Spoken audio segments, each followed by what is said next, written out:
saudara-saudari sekalian dimanapun Anda berada saat ini. Semoga damai, sejahtera, dan sukacita dari Allah selalu bersama-sama dengan kita. Walaupun di tengah semua tantangan, kesulitan, atau bahkan duka cita di tengah pandemi, biarlah kita bisa tetap fokus untuk memuji, menyembah kita dengan hati kita. Mari kita sama-sama memuji, menyembah Allah kita, pencipta langit dan bumi, dan kepadanya lah kita akan memuji, menaikkan segala penyembahan kita pada pagi hari ini. Seperti Mazmur Daud, ketika ia ada di padang gurun Yehuda, berkata seperti ini, "Ya Allah, Engkaulah Allahku, aku mencari Engkau, jiwaku haus kepadamu, tubuhku rindu kepadamu, seperti tanah yang kering dan tandus tiada berair. Demikianlah aku memandang kepadamu di tempat kudus, sambil melihat kekuatanmu dan kemuliaanmu. Sebab kasih setiamu lebih dari hidup. Bibirku akan memegahkan Engkau." Ada amin Bapak Ibu Saudara sekalian. Mari kita bersama-sama menaikkan pujian ini. Kita mau katakan, Engkau begitu baik Tuhan. Aku mau memegahkan namamu, meninggikan namamu, karena Engkau layak, sungguh layak menerima segala pujian dan kemuliaan. Yesus, Kau sungguh baik. Yesus, namamu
yang kami alami akhir-akhir ini Tuhan, kami hanya ingin berkata terima kasih, Engkau tetap baik Tuhan.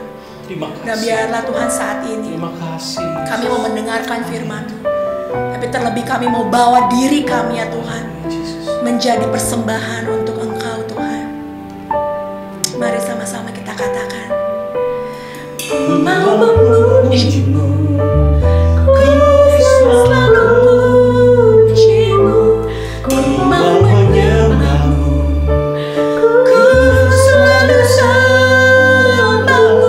Katakan, Kau yang layak terima semua pujian, kemuliaan hanya bagi Tuhan. Katakan sekali lagi, Kau yang layak terima semua pujian, kemuliaan hanya bagi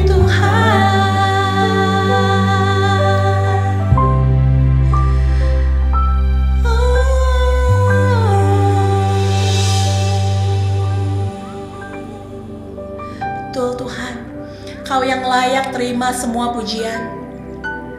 Dan biarlah Bapak Ibu Saudara sekalian, pada pagi hari ini juga kita mau katakan bersama-sama kepada Tuhan, Tuhan, terima kasih sudah mengasihi kami apa adanya.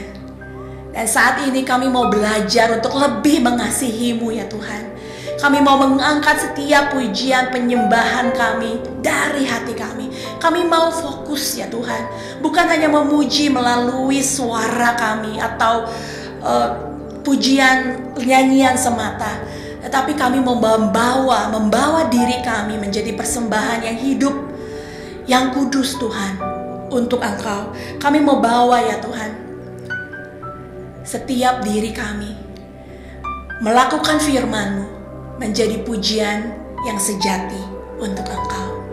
Mari sama-sama jemaat Tuhan, kita naikkan pujian ini bersama-sama.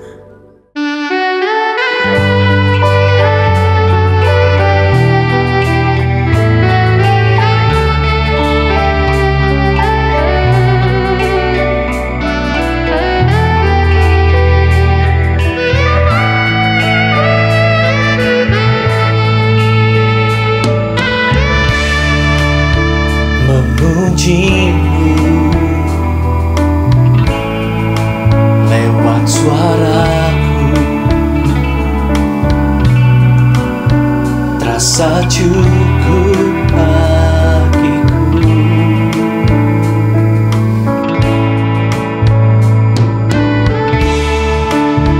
Namun semua ternyata lebih dari yang kukira.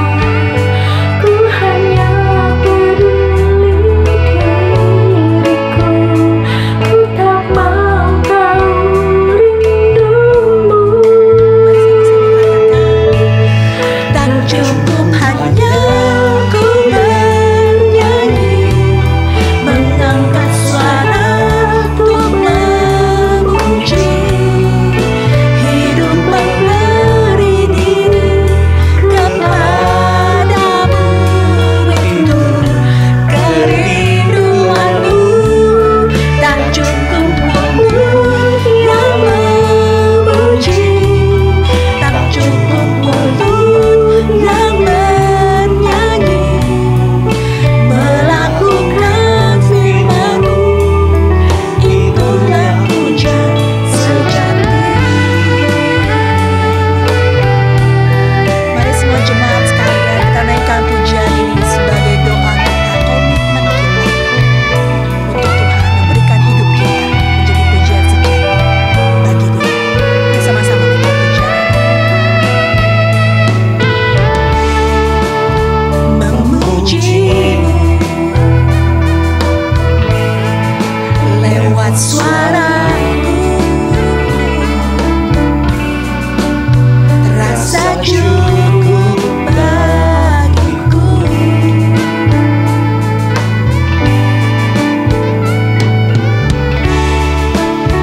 Namun semua ternyata lebih dari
kita bersama-sama. Melakukan firman-Mu, itulah pujian sejati.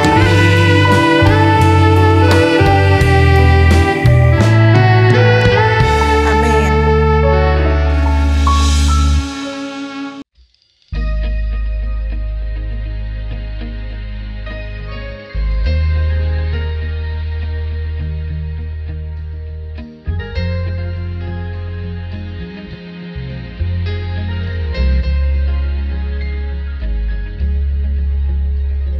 It wasn't that far from where your life began to where you laid it down.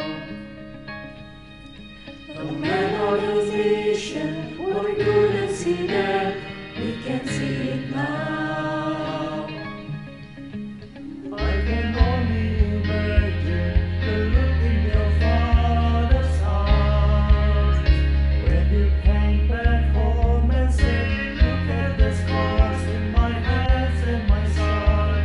I just wanted you to know these are the marks of the mission. These are the proof of all I've been through. The evidence of sin forgiven. All that I have, I offer to you. I follow the call wherever it led me. It was worth every step of the way. I've come through the dark, bearing the marks of the mission.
Selamat pagi jemaat sekalian, kita bersyukur boleh bertemu kembali melalui ibadah pada pagi hari ini.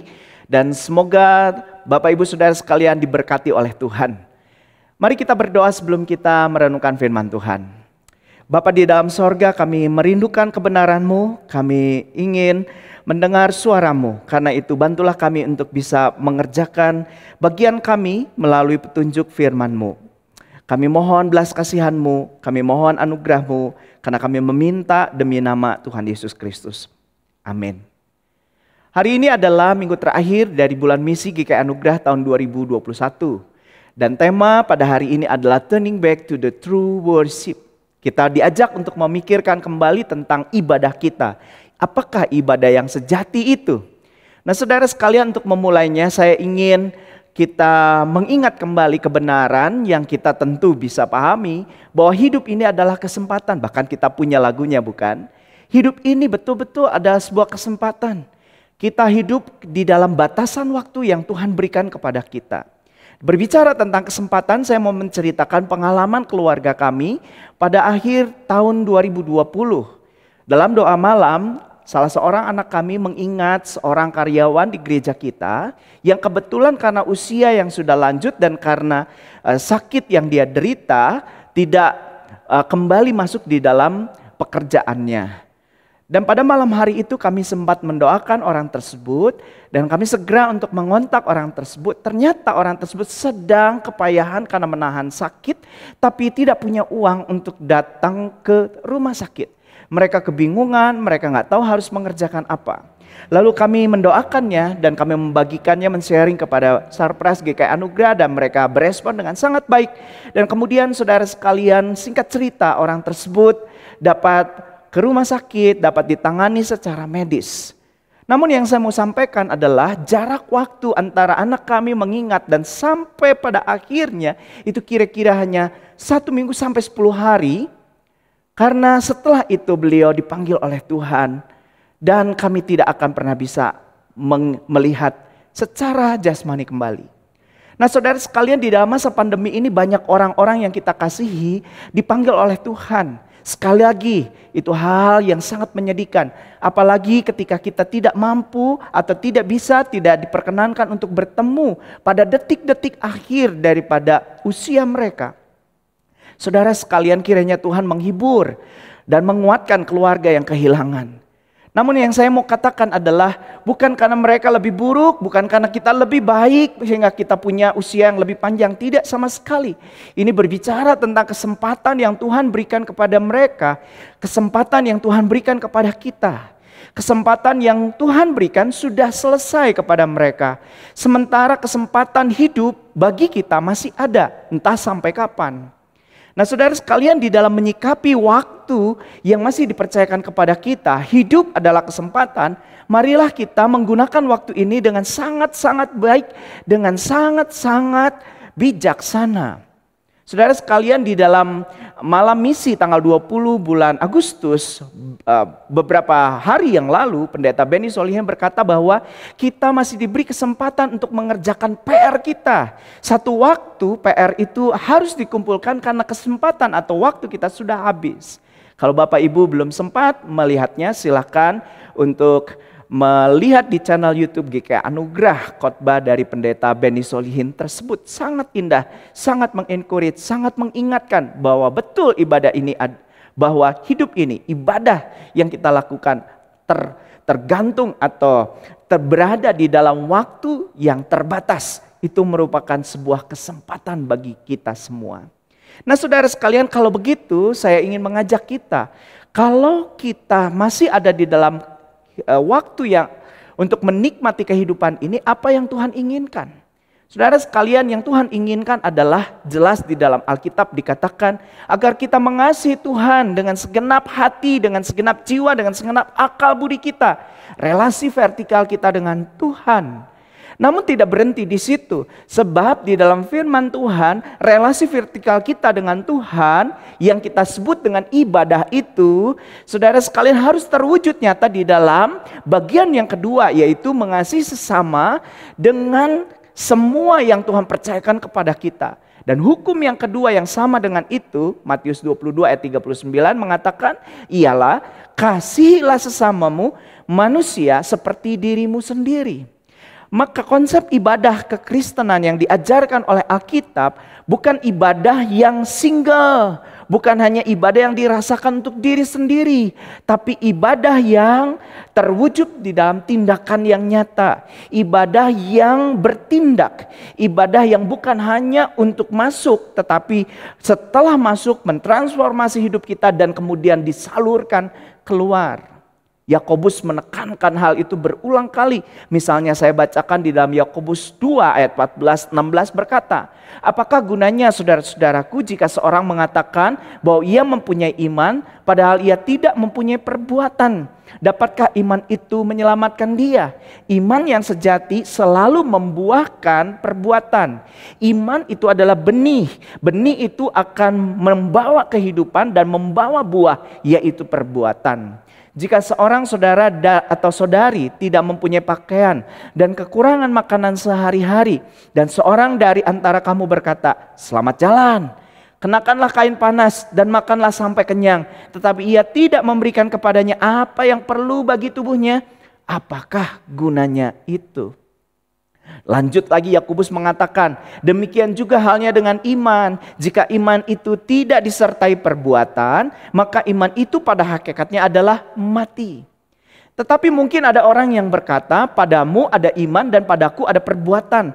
Aku akan menjawab dia, tunjukkanlah kepadaku imanmu itu tanpa perbuatan, dan aku akan menunjukkan kepadamu imanku dari perbuatan-perbuatanku.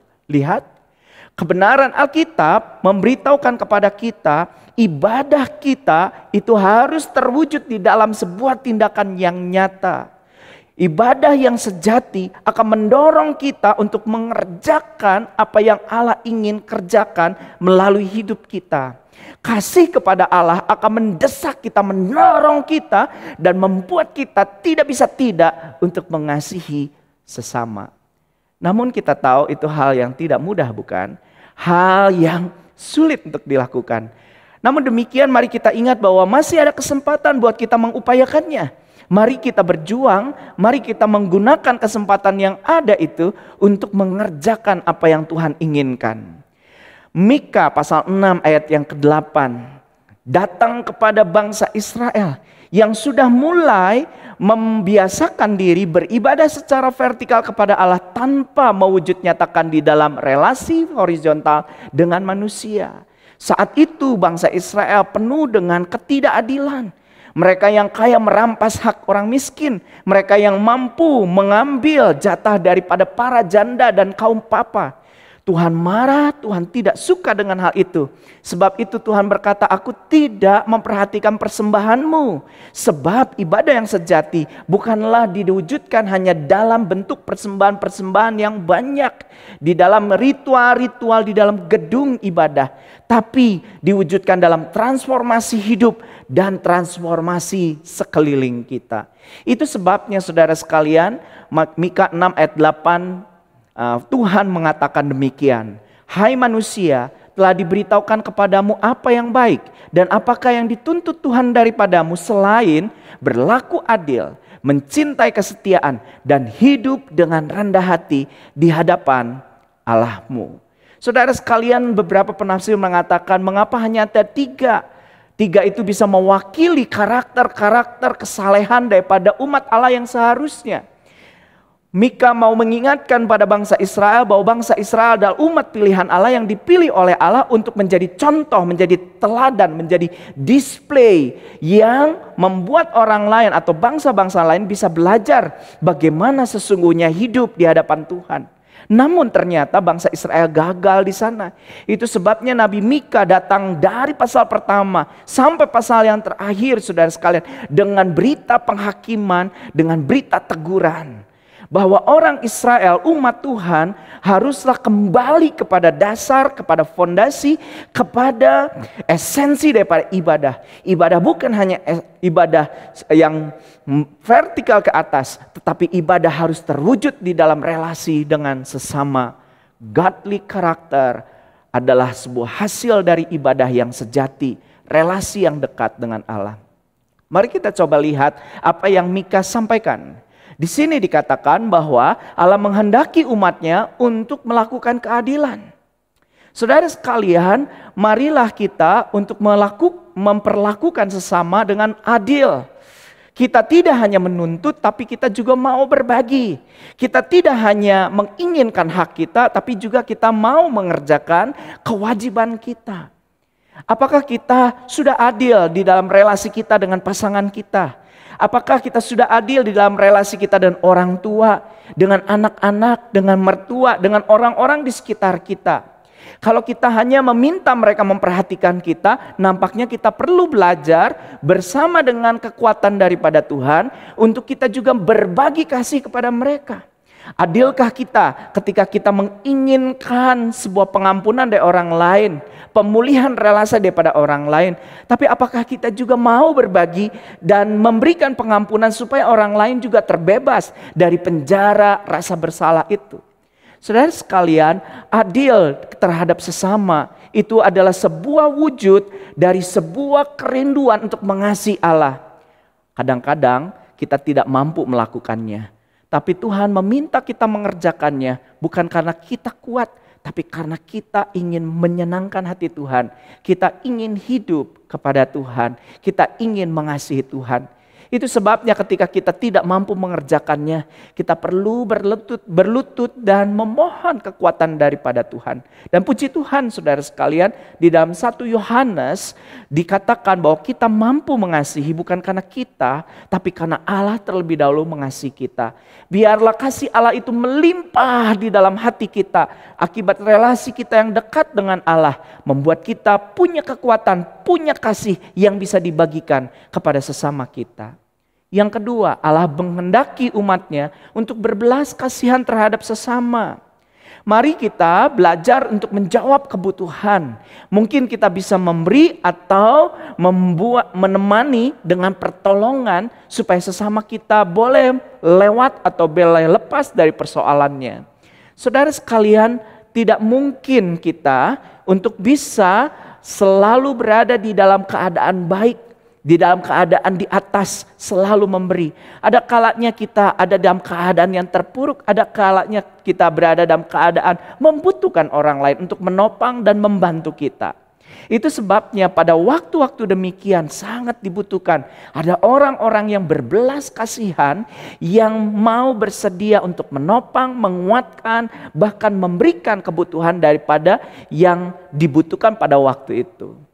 Tapi mungkin ada di antara kita berkata, saya sudah menolong banyak orang, saya sudah memperhatikan banyak orang, tapi pada akhirnya saya merasa tertipu. Saya akhirnya merasa dipermainkan.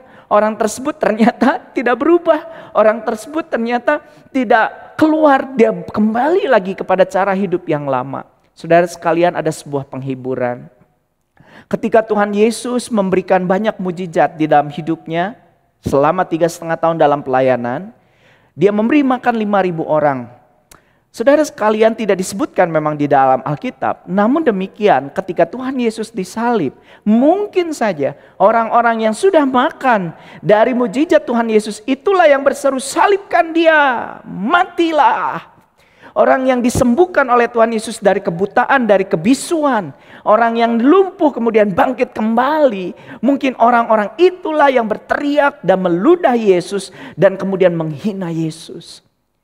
Dan Alkitab mengajarkan kita berbelas kasihan, berbuat baik bukan karena kita menginginkan reward atau bukan karena ingin ada balasan dari orang tersebut, tapi karena sebuah limpahan belas kasihan yang dari dalam ketika Tuhan menggerakkan, kemudian kita berbagian untuk bisa mengerjakannya. Yang ketiga, Tuhan meminta kita untuk hidup dengan kerendahan hati di hadapannya. Maksudnya adalah kita diminta untuk menjadikan Allah sebagai Tuhan atas hidup ini. Dan kemudian melanjutkan kehidupan ini dengan aturan main Tuhan. Saudara sekalian, Nabi Mika berada di dalam masa ketika bangsa Israel sudah terpecah menjadi 2 kerajaan. Dan di dalam 2 kerajaan itu pada masa-masa akhir daripada kedua kerajaan tersebut, banyak raja-raja yang datang menduduki menjajah bangsa Israel. Dan tidak jarang di antara mereka mengutus orang-orang untuk menakut-nakuti bangsa Israel dan berkata, "Janganlah kamu melawan, sebab Allah mana yang dapat membebaskan bangsa Israel daripada bangsa penjajah, daripada bangsa rajaku yang sangat perkasa." Saudara sekalian, ada banyak orang yang mencoba untuk menepuk dadanya di hadapan Allah dan merasa tidak perlu Allah. Sebagian orang ketika masa pandemi ini berlutut dan mengatakan, "Tuhan, aku butuh Engkau." Tapi nggak jarang juga. Justru orang pada masa pandemi ini merasa Tuhan tidak berlaku adil. Merasa Tuhan tidak menjawab doa. Merasa Tuhan begitu jauh dan membiarkan mereka ada dalam keadaan tidak baik. Dan akhirnya mereka merasa kecewa, mereka pahit dan tidak segan untuk memusuhi Allah. Saudara sekalian, ketika kita memusuhi Allah, bukankah secara tidak langsung kita sudah terpisah daripada Allah dan ibadah kita menjadi tidak ada. Relasi kita dengan Tuhan menjadi renggang, bahkan mungkin putus. Nah saudara sekalian, itu sebabnya Mika mengajak bangsa Israel untuk mengingat kembali bahwa relasi dengan Allah adalah relasi yang mendorong kita untuk mewujudkan semua tindakan-tindakan karakter ilahi itu di dalam kehidupan yang nyata. Memang tidak mudah masa sekarang ini, tapi jangan marah pada Allah. Allah masih tetap menopang Anda. Allah masih tetap hadir menyertai Anda. Dia masih tetap bisa mendengar doa Anda.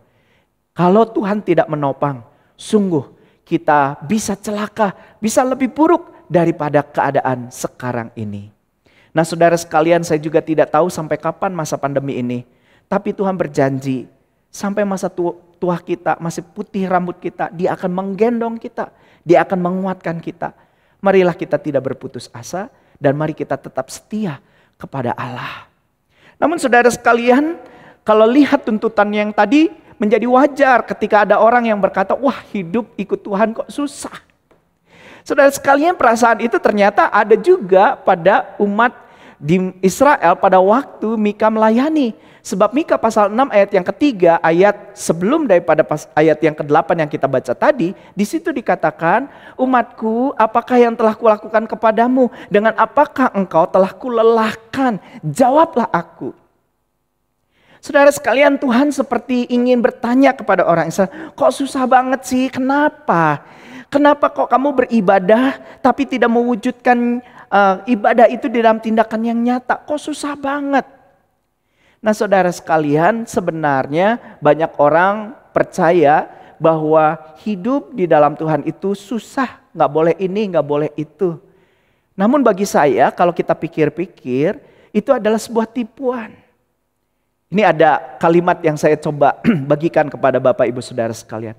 Banyak orang merasa hidup di dalam Tuhan itu susah.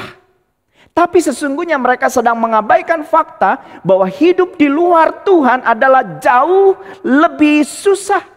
Karena tanpa pengharapan, tanpa makna, tanpa kepastian, bahkan diperbudak oleh hawa nafsu dan ditipu oleh kesia-siaan. Ya, satu sisi kita bisa melihat bahwa hidup di dalam Tuhan kok susah, mesti begini, mesti begitu. Tapi jangan lupa, hidup di luar Tuhan jauh lebih susah. Jauh lebih kosong, jauh lebih tidak bermakna. Sekalipun memiliki semuanya, tapi di dalam penuh dengan kekosongan dan kesia-siaan. Itu sebabnya, mari kita mencoba untuk tidak terlalu percaya ya, atau kalau bisa memerangi cara berpikir bahwa hidup di dalam Tuhan itu susah. Saudara sekalian, mengapa terasa susah ya? Mika 6 ayat 14 sampai dengan 15 mengatakan bahwa hidup di luar Tuhan itu jauh lebih susah. Di sini Tuhan berkata, "Engkau akan makan tetapi tidak akan menjadi kenyang. Bahkan perutmu akan tetap mengamuk karena lapar." Ada makanan, bisa makan, tapi gak pernah puas. Engkau ini akan menabur, tapi tidak menuai. Bapak Ibu Saudara sekalian, jikalau engkau merasa hidupmu seperti demikian, coba periksa kembali bagaimana relasi kita dengan Allah. Sudah menjauhkah? sudah menjarakan atau bahkan kita sudah membalikkan wajah kita membelakangi dia. Pagi hari ini saudara sekalian kembali kepada ibadah yang sejati. Mari kita datang kepada dia. Karena sesungguhnya saudara sekalian, ibadah yang sejati yang berasal daripada Tuhan membawa berkat, membawa janji. Di dalam Mazmur pasal yang pertama, di situ dikatakan orang-orang yang rindu kepada firman Tuhan dan memelihara ibadah yang sejati dengan Tuhan. Mereka bagaikan pohon yang ditanam di tepi aliran air. Mereka tidak mengalami layu, bahkan menghasilkan buah pada musimnya. Bukankah itu yang kita rindukan, bukan? Nah, kita kembali kepada pertanyaan, kenapa ya kok terasa susah hidup di dalam Tuhan? Saudara sekalian, saya mau bagikan ilustrasi ini. Bayangkan ada seorang anak menggenggam sebuah permen. Lalu permen itu setelah dia nikmati kosong. Di tangannya udah gak ada lagi. Lalu dia datang kepada orang tuanya dan dia minta permen. Mungkin mulai dengan permintaan yang gampang, yang sopan. Tapi tatkala orang tuanya tidak memberikan, maka dia mulai mengeluarkan jurus-jurusnya, bukan? Mulai mungkin dia meronta-ronta, menangis sampai marah, ngambek begitu. Sampai permen itu diberikan kepada dia. Kadang-kadang kita itu juga kepada Tuhan seperti begitu. Kita kadang-kadang bisa ngambek sama Tuhan karena kita ingin tangan kita diisi seperti apa yang kita minta. Sesungguh-sungguhnya pada waktu itu ketika seorang anak meminta permen dan menuntut dan tidak akan berhenti menuntut sampai permen nyampe di tangannya. Pada saat itu dia tidak pernah memandang atau menghormati, bahkan mungkin tidak pernah berpikir tentang orang tuanya. Yang dia pikirkan hanya permen itu. Yang dia pikirkan hanya permen itu. Kalau permen itu ada, dia bahagia. Kalau permen itu nggak ada, dia nggak bahagia. Dia nggak suka. Saudara sekalian, kalau anak itu mengasihi orang tuanya, dia akan mengerti bahwa orang tua yang mengasihinya akan memberi yang terbaik. Bahkan dia mungkin akan mempercayakan permintaannya dipenuhi oleh orang tua yang baik itu tepat pada waktunya dengan caranya.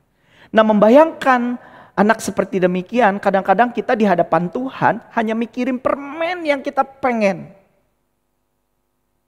Mungkin juga kita tidak mikirin permen, tapi kita mikirin diri kita. Kita memikirkan supaya kita yang dipuaskan. Ketika kita beribadah, mengangkat tangan, menyanyi, melakukan banyak hal, melayani, kita rindu kita yang dipuaskan.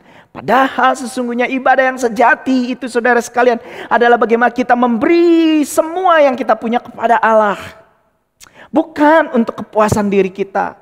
Bukan supaya kita bisa menggenggam sesuatu. Bahkan kadangkala Allah meminta kita untuk melepaskan sesuatu. Untuk kita membuktikan betapa kita mencintai Dia. Dan apa yang di tangan kita jauh tidak berharga dibandingkan dengan Allah. Saudara sekalian, mengapa ibadah kepada Allah itu terasa susah? Karena pada dasarnya sebagai manusia yang berdosa, kita lebih percaya bahwa apa yang digenggam oleh tangan kita yang sesungguhnya diberikan oleh Allah, itu adalah segalanya. Kita lebih mencintai permen itu, kita lebih mencintai diri kita sendiri. Dan itulah berita daripada Mika kepada umat Israel pada waktu itu. Mika menegur mereka untuk bisa melihat bahwa berkat Tuhan bukanlah segalanya. Tapi Tuhanlah sang pemberi berkat, itulah segalanya. Betapa sedih sekali ketika banyak orang mengabaikan Tuhan yang memberi berkat, tapi sangat-sangat dikuasai oleh berkat. Saudara sekalian, Filipi 3 ayat 19 Paulus berkata, pada zaman akhir begitu banyak orang-orang percaya yang pada akhirnya tidak rela untuk memikul salibnya. Karena mereka dikendalikan oleh diri mereka sendiri. Bahkan di dalam salah satu versi dalam bahasa Inggris, Filipi 3 ayat 19, salah satu kalimatnya adalah they worship their stomach. Mereka menyembah perut mereka. Mereka hanya memikirkan permen di tangan. Dan mereka hanya memikirkan diri mereka. Sehingga pada akhirnya saudara sekalian, bagaimana caranya supaya kita tidak merasa ibadah itu susah? Firman Tuhan di awal tadi sudah mengingatkan. Kasihilah Tuhan Allahmu dengan segenap hatimu dan dengan segenap jiwamu dan dengan segenap akal budimu. Itulah hukum yang pertama dan yang terutama. Ibadah yang sejati mengajak kita untuk mencintai Tuhan dengan sepenuh hati, sepenuh jiwa kita, sepenuh akal budi kita. Maka kuncinya supaya kita tidak merasa berat, yaitu dengan mengasihinya. Seorang anak yang merasa berat ketika disuruh-suruh oleh orang tuanya, mungkin karena dia kurang mengasihi orang tuanya. Dia merasa keberatan, dia merasa hidupnya terusik, dia merasa hidupnya terganggu, dia merasa haknya dibelenggu oleh seseorang yang memerintah-merintah. Tapi begitu dia menyadari bahwa seharusnya dia mengasihi orang tuanya, mungkin dia dengan rela hati bahkan melakukan lebih dari apa yang diminta. Saudara sekalian, minggu lalu Pendeta Henry menyinggung tentang kasih Bapa. Betul sekali. Saudara sekalian, mampukah kita mengasihi Allah dengan kekuatan kita sendiri? Tidak. Namun demikian, sesungguhnya Allah sedang berlari menghampiri kita untuk menyalurkan kasih-Nya supaya kita bisa mengasihi Dia. Saudara sekalian, anak yang bungsu memang pergi jauh. Kasih Allah menghampiri dia, berlari menjemput dia, memeluk dia, memulihkan dia, supaya anak ini bisa kembali punya kesempatan, punya kemampuan untuk mengasihi ayahnya, mengabdi kepada ayahnya. Si sulung memang ada dekat dengan ayahnya, tapi hatinya begitu jauh dari bapaknya. Dia secara fisik semeja makan dengan bapaknya, tapi hatinya dan mentalnya mental budak, mental yang gak punya relasi dengan ayahnya. Nah, saudara sekalian, Tuhan pun di situ diilustrasikan sebagai bapak yang menghampiri anak tersebut. Ketika anak tersebut marah karena adiknya disambut dengan meriah, sang bapak yang menghampiri si anak, sang bapak yang merangkul, sang bapak yang menjelaskan. Dan saudara sekalian, betul sekali, kisah tentang anak yang hilang bukan terfokus kepada si anak bungsu atau si anak sulung, tapi terfokus kepada Allah yang membentangkan tangannya dan yang mengajak untuk kedua anak itu kembali ke pangkuannya, kembali ke dekapannya, kembali untuk memiliki kesempatan untuk bisa merasakan kasihnya, dan limpahan kasih itu diwujudkan kembali untuk mengasihi ayahnya, hidup mengabdi kepada ayahnya, dan menjadi contoh kepada para pegawai, pada orang-orang di sekitarnya. Saudara sekalian, Tuhan memanggil kita untuk memiliki ibadah yang sejati. Karena Dia rindu kita tetap bisa menjadi alatnya di tengah-tengah dunia ini. Saat ini dunia sangat membutuhkan orang-orang yang membawa pengharapan, membawa penghiburan, membawa kekuatan, membawa kasih, membawa keadilan, membawa belas kasihan, membawa kerendahan hati. Bagaimana cara hidup di hadapan Tuhan yang Maha Kuasa itu. Nah, saudara sekalian, pagi hari ini kita dipanggil untuk kembali kepada dekapan kasih Allah. Bukan dikuasai oleh permen yang ada di dalam genggaman kita. Bukan dikuasai oleh keinginan kita untuk memuaskan, menikmati kenikmatan sementara dari permen yang kita bisa cicipi. Tapi sebaliknya, melepaskan itu semua dan berjalan menghampiri Dia. Karena sesungguhnya Dia lebih dahulu sudah berjalan, bahkan berlari untuk menghampiri kita, untuk memulihkan kita, untuk memakai kita, untuk membawa kita pada akhirnya bisa mencapai garis akhir daripada kesempatan hidup ini dan menghasilkan buah-buah yang bisa memuliakan Bapa di sorga. Kiranya teman-teman semua, saudara-saudaraku, di sisa waktu yang masih Tuhan percayakan, engkau dan saya boleh melakukan ibadah yang sejati, yang terwujud dalam tindakan nyata, berlaku adil pada sesama, berbelas kasihan, dan punya kerendahan hati hidup di hadapan Tuhan.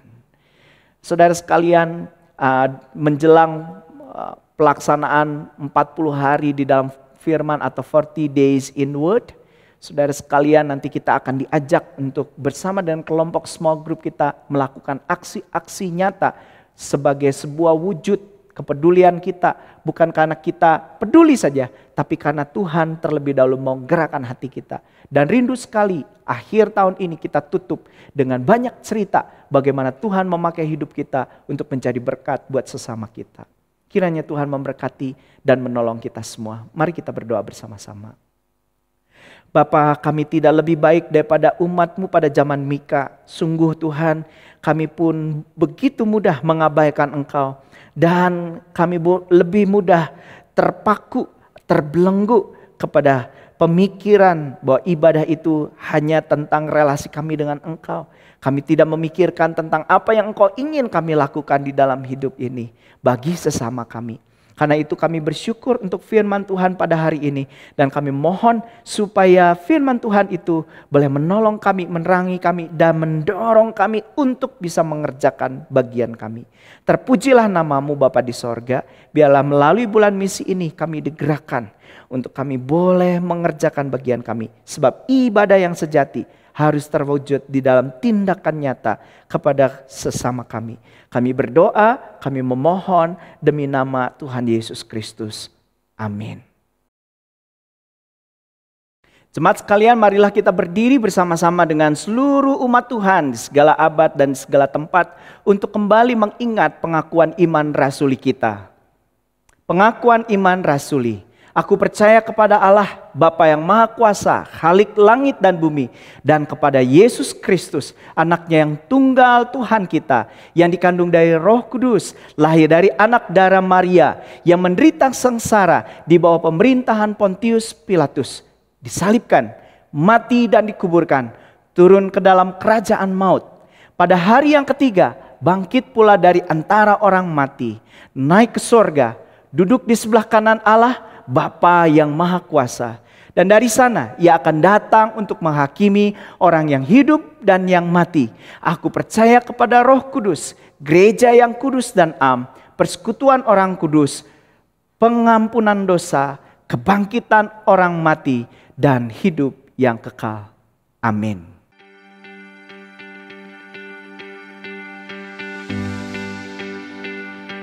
Shalom. Kami sangat berharap kondisi Bapak, Ibu, Saudara-saudari ada dalam keadaan baik karena pemeliharaan Tuhan Yesus Kristus. Sekalipun kita masih berada di dalam keterbatasan akibat pandemi yang terus berlangsung sampai saat ini, namun kita tetap bisa melihat anugerah demi anugerah yang dialami sehari-hari. Mazmur 46 ayat 1 mengatakan bahwa Allah adalah tempat perlindungan dan kekuatan, sebagai penolong di dalam kesusahan sangat terbukti. Inilah dasar dan kekuatan dalam pengharapan kita.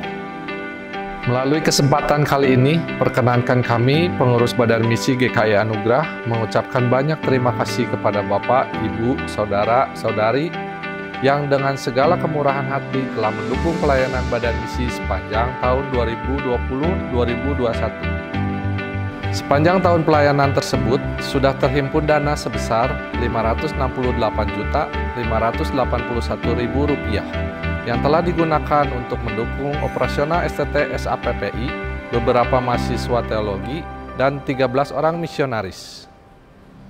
Terpujilah nama Tuhan yang telah memenuhi segala keperluan tersebut melalui tangan Bapak, Ibu, Saudara, Saudari. Selanjutnya, untuk tahun pelayanan 2021 sampai 2022, kita telah menganggarkan dana sebesar Rp775.238.000. Dana tersebut akan dipergunakan hanya untuk mendukung biaya rutin beberapa kegiatan seperti operasional STT SAPI, mahasiswa teologi, dan 13 orang misionaris di beberapa pelosok wilayah Indonesia. Sedangkan kegiatan yang non-rutin terpaksa ditiadakan dan tidak dianggarkan dananya. Tentu saja kebijakan ini dilakukan mengingat kondisi pandemik yang berlangsung hingga saat ini dan tidak memungkinkan untuk dilakukannya kegiatan-kegiatan tersebut. Saat ini kami mengajak Bapak, Ibu, Saudara-saudari untuk terus mendukung kami, baik melalui doa, daya, dan dana. Adalah sebuah kesempatan dan kehormatan bagi kita jika dapat mengambil bagian dalam misi kerajaan Allah di Indonesia. Silakan Bapak, Ibu, Saudara-saudari mendoakannya Dan jika Allah menggerakkan, silakan memberikan dukungan dana melalui rekening BCA nomor 777-125-4725 atas nama GKI Jabar Anugerah. Sesuai dengan tema dari bulan misi 2021 atau PMP 41, yaitu Turning Back, yang mengajak kita kembali kepada hatinya Allah, kembali kepada ibadah yang sejati. Ibadah yang sejati mengajak kita semakin dekat kepada Allah. Dan ketika kita semakin dekat kepada Allah, kita semakin mampu merasakan degup jantungnya Allah, yaitu mengasihi manusia, menyelamatkan manusia. Mari kita melakukannya bersama-sama dengan bersukacita. Pada akhirnya kami mengucapkan terima kasih, dan kiranya Tuhan melimpahkan berkat kepada Bapak, Ibu, Saudara-saudari sekalian, dan kita bisa bersama-sama mengerjakan misi kerajaan Allah sepanjang tahun pelayanan ini.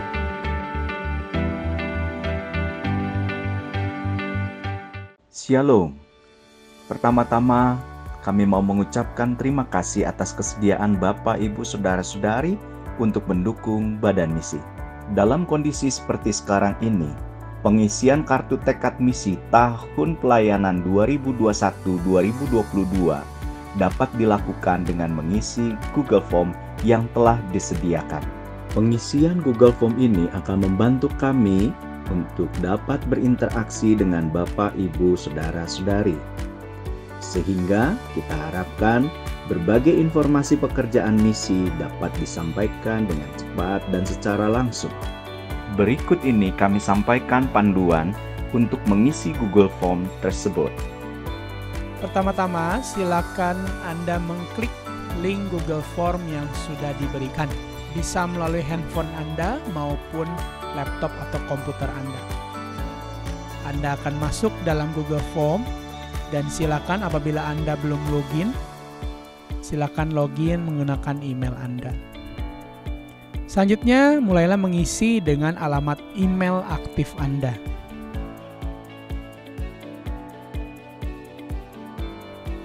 Selanjutnya, silakan masukkan nama lengkap Anda, alamat lengkap tempat tinggal Anda, juga nomor handphone atau WhatsApp yang bisa dihubungi. Selanjutnya silakan Anda memilih status keanggotaan Anda. Apakah Anda anggota Jemaat GKI Anugerah? Apabila bukan, silakan Anda memilih simpatisan. Selanjutnya, apabila Anda adalah anggota Jemaat GKI Anugerah, silakan masukkan nomor anggota jemaat Anda. Apabila Anda melupakannya, silakan dikosongkan saja. Selanjutnya, silakan Anda mengisi di manakah Anda beribadah. Bisa di kebaktian umum, atau di Bajem, atau di youth, ataupun di pos lainnya. Selanjutnya, silakan Anda memasukkan nilai nominal komitmen yang akan Anda persembahkan untuk pekerjaan misi. Ada dua opsi untuk Anda. Yang pertama, Anda bisa menuliskan komitmen Anda per bulan, atau mungkin Anda bisa juga mengisikan komitmen Anda dengan nominal secara sekaligus. Selanjutnya, Anda silakan memilih apakah Anda bersedia untuk diundang ke dalam grup WhatsApp untuk menerima update informasi tentang pekerjaan misi di GKI Anugerah. Sebelum Anda menekan tombol submit, silakan Anda boleh memperhatikan beberapa informasi, terutama mengenai nomor rekening persembahan misi PMP 41 GKI Anugerah. Silakan Anda mencatat terlebih dahulu nomor rekening tersebut sebelum Anda menekan tombol submit. Setelah Anda menekan tombol submit, maka data Anda sudah tercatat dalam database kami. Pada akhirnya, terpujilah nama Tuhan Yesus yang mengundang kita untuk terlibat di dalam pekerjaan kerajaan Allah di muka bumi ini. Kiranya Allah, Sang Pemelihara kehidupan, akan memberkati kehidupan Bapak, Ibu, Saudara-saudari dengan melimpah. Hormat kami, Badan Misi GKI Anugerah Bandung. Terima kasih kepada Penatua Hendrikus untuk firman Tuhan yang telah disampaikan. Biarlah kita semua menjadi orang-orang yang percaya kepada Tuhan, tetapi bukan hanya menjadi seorang pendengar, tetapi menjadi pelaku firman.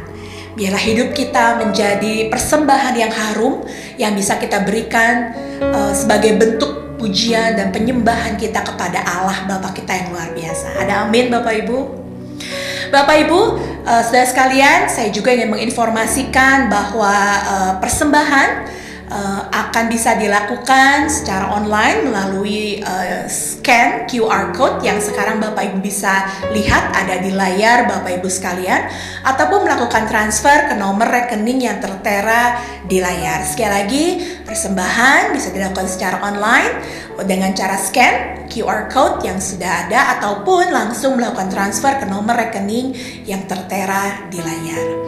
Bapak Ibu sekalian, mari kita memberi dengan sukacita. Saya teringat satu cerita tentang janda miskin yang memberikan persembahan di tengah kekurangan yang dia miliki. Seringkali kita merasa bahwa memberikan persembahan harus dalam kekayaan ataupun kelimpahan baru kita memberikan persembahan. Tetapi mari kita sama-sama belajar, termasuk saya secara pribadi juga belajar untuk bisa memberikan persembahan bahkan di tengah kekurangan. Tetapi saya rindu kita semuanya juga bisa memberi dengan hati kita, memberi dengan ketulusan untuk Tuhan pakai persembahan ini, dan terlebih hidup kita menjadi persembahan yang indah, yang harum, memberkati lebih banyak orang.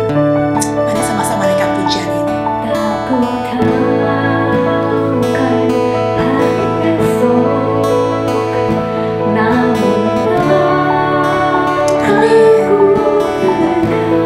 Kami mengharapkan Engkau Tuhan.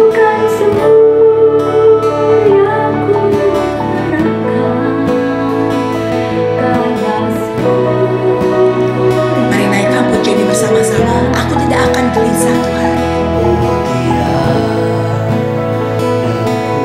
Gelisah akan masa menjelang.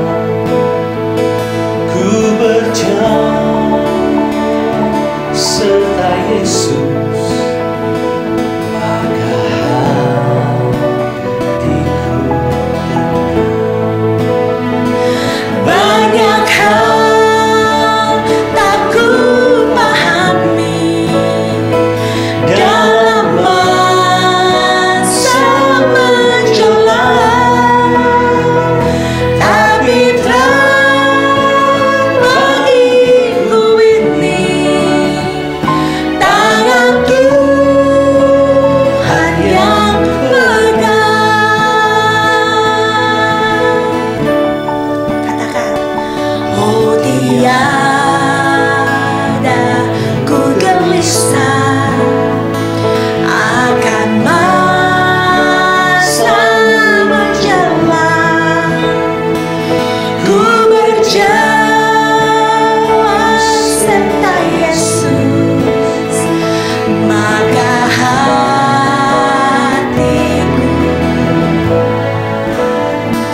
banyak hal tak ku pahami dalam masa menjelang, tapi bagiku ini tangan Tuhan yang pegang. Tapi bagiku ini tangan Tuhan yang pegang.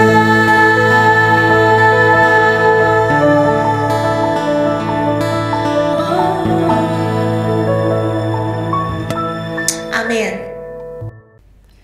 Puji Allah Bapa Putra, puji Allah Roh Kudus, ketiga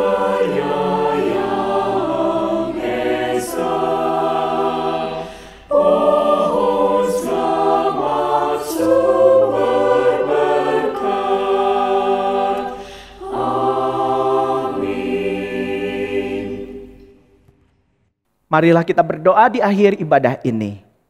Terima kasih untuk pimpinan-Mu Tuhan, dan kami mohon kekuatan daripadamu, pimpinan daripada Allah Roh Kudus, sukacita daripada Allah Roh Kudus menyertai kami untuk memampukan kami melakukan kebenaran firman-Mu.